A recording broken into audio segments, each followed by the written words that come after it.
బ్రోకర్‌కి 1-2% ఎందుకు ఇవ్వాలనే ఆలోచనతో కొందరు నోబ్రోకర్.com సైట్‌లో ఫ్లాట్‌లను అద్దెకు తీసుకోవడానికి ప్రయత్నిస్తున్నారు. అయితే అందులోనూ సైబర్ నేరగాళ్లు ఉంటారని, వాళ్ళు తప్పుడు ప్రకటనల్ని గుప్పించి లక్షల రూపాయల్ని వసూలు చేసి మోసం చేస్తుంటారని తాజా ఉదంతంతో వెలుగులోకి వచ్చింది.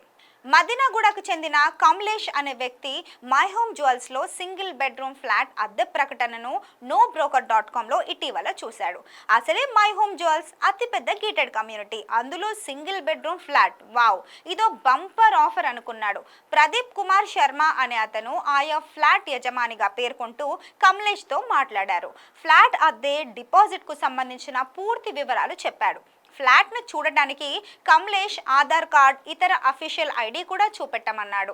ఫ్లాట్ని చూడటానికి రావాలంటే ముందుగా ఒక ఐడి జనరేట్ చేయాల్సి ఉంటుందని, అందుకోసం తన మేనేజర్కు 2,000 చెల్లించాలని సూచించాడు. సైట్ విజిట్ అవ్వగానే సొమ్ము వెనక్కి ఇచ్చేస్తామని నమ్మబలికాడు. తర్వాత మేనేజర్ కాల్ చేసి 2,000తో పాటు సేఫ్టీగా 7,000 చెల్లించాలన్నారు. ఆ మొత్తం సైట్ విజిట్ అయ్యాక 5 నిమిషాల్లో వెనక్కి వచ్చేస్తాయని తెలిపాడు. 9,000 చెల్లించిన తర్వాత తమ పోర్టల్లో సాంకేతిక సమస్యలు వస్తున్నాయని, కాబట్టి మొదటి నెల అద్దె వేస్తే మూడో సేఫ్టీ వెరిఫికేషన్ పూర్తవుతుందని మేనేజర్ అన్నాడు. ఆ తర్వాత కమలేష్ ముందు ఓనర్ ప్రదీప్ కుమార్ కస్టమర్ను ఇబ్బంది పెట్టొద్దని మేనేజర్ను గట్టిగా తిట్టాడు. కస్టమర్ను ఇబ్బంది పెడుతున్నందుకు ఉద్యోగానికి రావద్దని ప్రదీప్ కుమార్ హెచ్చరించాడు. సాంకేతిక సమస్య కారణంగా తన ఉద్యోగానికి ఎసరు వచ్చిందని అతని మేనేజర్ కూడా భలే నటించాడు. అది విని కమలేష్ కూడా నిజమేనని నమ్మాడు. ఎందుకంటే నో బ్రోకర్ సైట్ వల్ల ఎలాంటి ఇబ్బందులు ఉండవని గట్టిగా నమ్మడమే ఇందుకు ప్రధాన కారణం.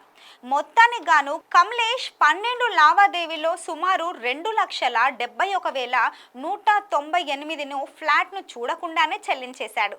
ఇందుకు సంబంధించిన నకిలీ రసీదులను కూడా వారు కమలేష్కి అందజేశారు. రెండో స్టెప్లోనే కమలేష్కు సందేహం వచ్చి మోసం చేస్తే పోలీసులకు ఫిర్యాదు చేస్తానని చెప్పాడు. అయినా అతను సైబర్ నేరగాళ్ల వలలో పడ్డాడు. ఆశ్చర్యకరమైన అంశం ఏంటంటే ఈ ప్రకటన ఇంకా నోబ్రోకర్.comలో కనిపిస్తూ ఉందంటూ కమలేష్ తెలిపాడు. ఇందుకు నో బ్రోకర్స్ కూడా బాధ్యత వహించాల్సి ఉంటుందని అంటున్నాడు. ఈ కేసు మియాపూర్ పోలీస్ స్టేషన్లో నమోదైంది.